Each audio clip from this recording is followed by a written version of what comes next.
Hello everyone, this is Algebra 1, Lesson 10, and this lesson covers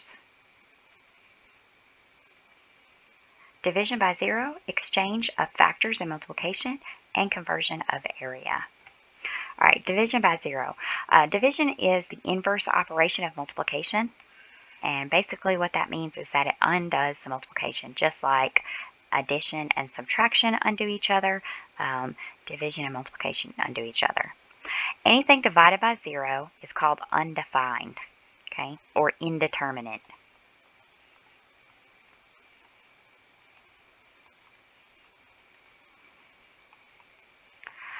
You can use either one of those terms, undefined or indeterminate. That means we can't determine, like indeterminate. We can't determine what the answer is. It doesn't mean anything. Because if we have 6 divided by 0, right? So if we had 6 divided by 2, that would be the same thing. If we're trying to undo that, right?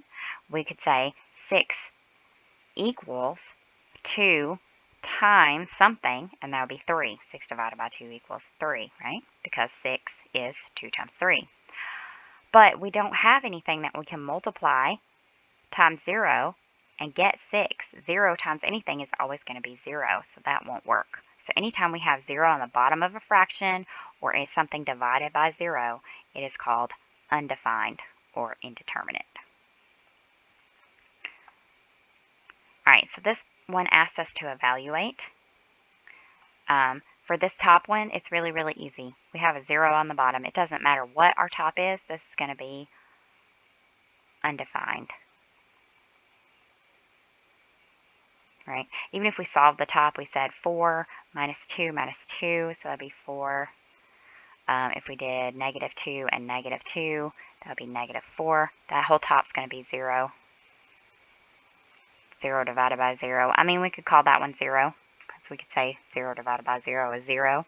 It's okay to have 0 on the top of a fraction, so if we had 0 over 3, right, that's going to be 0. We've got 0 thirds. We have 0 zeros. So that one, you do have to figure out what the top is.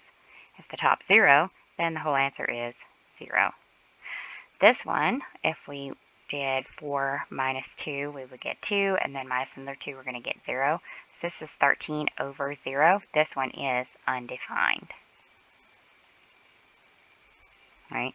Because we can't do 13 divided by 0. Alright, cumulative property for multiplication.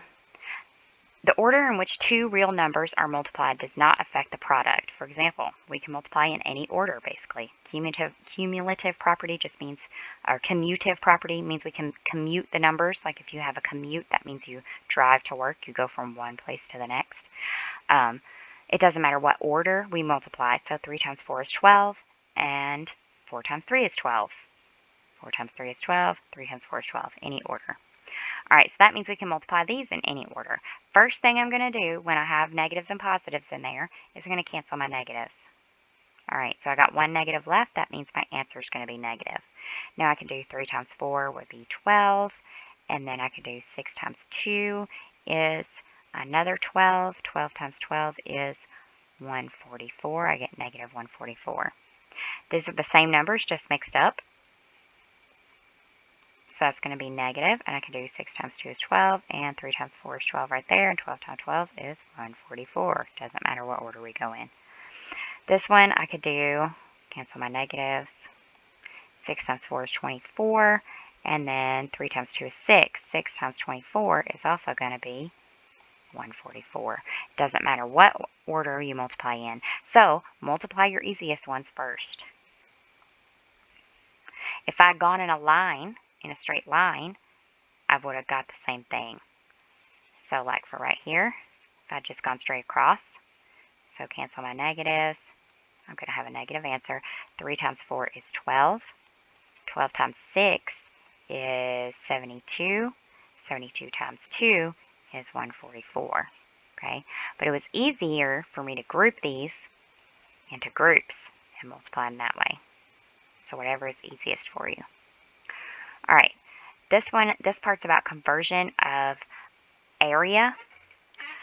So whenever we see something that says square inches, so use 2 unit multipliers. I'm going to be using 2 of them to convert 44 square inches to square centimeters.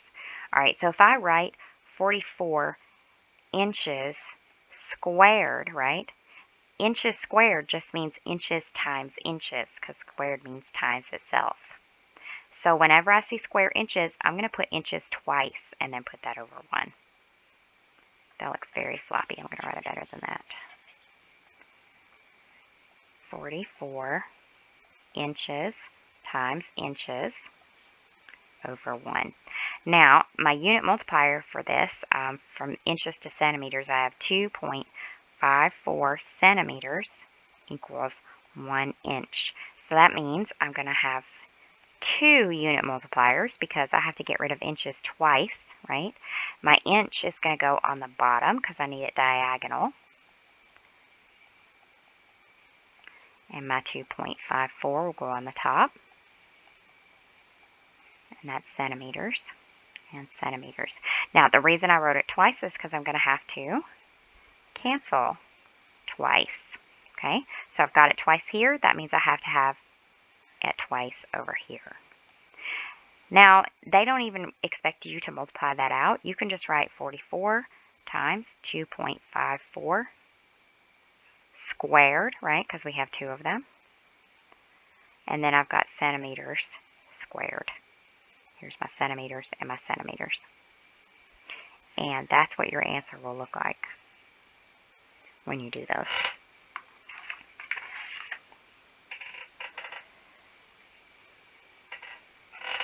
Alright, the next one asks us to use 4 unit multipliers to convert 125 square centimeters to square feet. Okay, so first I'm going to write 125 centimeters squared. So that means I got to write centimeters twice and put that over 1. Alright, so my converter would be, there is 2.54 centimeters in 1 inch, and then I got to go from inches to feet, and there are 12 inches in 1 foot. Okay, so the first thing I got to get rid of are these 2 centimeters right here. So that means my centimeters have to go on the bottom, and then I'll have 1 inch on the top, and then I have to do that again because I have centimeters twice, and 1 inch on the top. And now I can go from from inches to feet, and I have 12 inches on the bottom and 1 foot on the top. And then I'm going to have 12 inches on the bottom again because, see, I have inches twice, 1, 2, so I've got to do it twice on the bottom and 1 foot on the top. Okay, next step is to cancel all my units. So centimeters cancels centimeters, and then this centimeters cancels this centimeters, and then my inches cancels my inches, and my inches right there cancels my inches right there. Then I'm just going to bring everything over. So on the top, all I have is 125, and then I have feet squared, right, because I have feet twice. And then on the bottom, I have 2.54 twice, so I can just square that. And then I've got 12 twice. You could write it like that, or you could write it like this, times 2.54 times 12 times 12. Either way, it's the same answer. So that's how you solve those. Just remember, if you have it squared, you have to do the unit twice. Alright, go ahead and pause the video and work the practice problems, and then I'll come back and work them for you. Alright, so hopefully you paused the video to work these practice problems. And let's see if we can solve them together here. Alright, so for this one, first I'm going to add and subtract on the top. So I've got -3 and -2. I owe $3. I borrowed 2 more. Now I owe 5. So -5. This one, I've got a +8, and then I've got a -2 and a -6. If I owe $2 and then I owe $6 more, I owe a total of 8. then I get 8, that means that I have 0. So this one is undefined, right? Because we can't have division by 0. Not allowed to have 0 on the bottom of a fraction bar. All right, let's try this one. So this one, I owe $8. I pay back 6 of it. I still owe 2. Then I pay back 2, and I have 0. So 0 goes on the top. This one I have $8. I spend 4, so I would have $4. And then I spend another 4. Now I have 0. So the answer to this one could either be 0 or undefined. Right, because we've got 0 on the bottom of our fraction and on the top. Okay, this one is our multiplication. First, I'm going to cancel all of my negatives in pairs, right? So remember that when we cancel negatives, we can only do it in pairs. So here I've got 2 that cancel each other, and here I've got 2 that cancel each other. So my answer is going to be positive. All those negatives cancel it out. Now I have 4 times 1 times 4. 4 times 1 is 4, and then 4 times 4 is 16. The answer to that one is 16. All right, this one, cancel and cancel, so my answer is going to be positive. Now, I'm going to do this, I think, 6 times 2 first would be 12. And then I'm going to multiply my 12 times 2 would be 24. And then I'm going to do my 24 times 10 would be 240. I could do it a different way. I could do in different pairs, so I could say 2 times 2 is 4, and then 6 times 4 is 24, and then 24 times 10 is 240. I could do it in a different order. It doesn't matter what order you did it in as long as you got 240. I could do 10 times 2 is 60, and then 2 times 60 would be 120, and then 2 times 120 would be 240.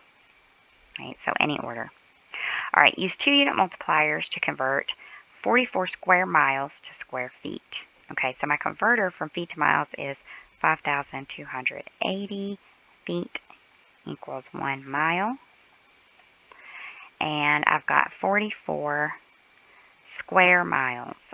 So that'd be miles times miles over 1. So that means my miles are going to have to go on the bottom, and I'm going to need 2 of them.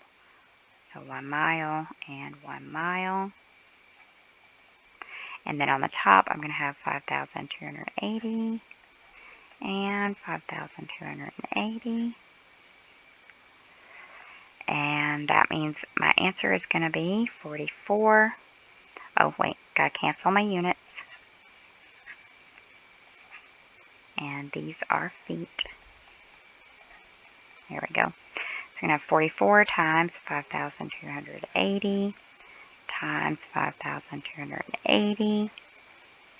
Nothing left on the bottom, so it doesn't have to be a fraction anymore. I've just got 1 times 1 times 1 times 1. Oops.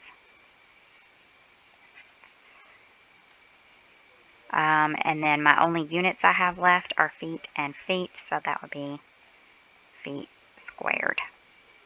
You could also write that as 44 times 5,280 squared feet squared.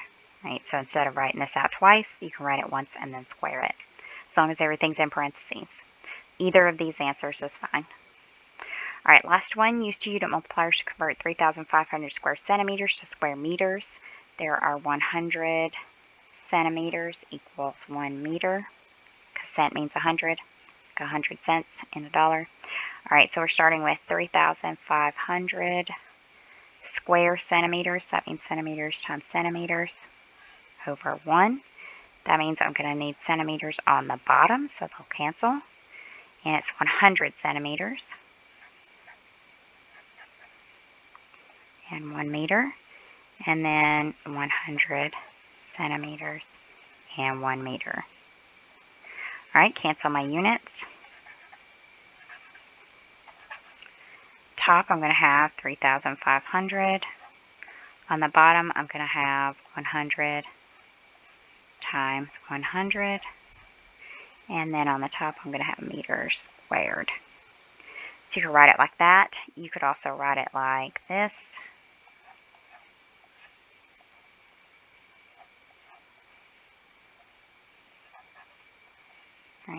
Or you could have multiplied that out and wrote.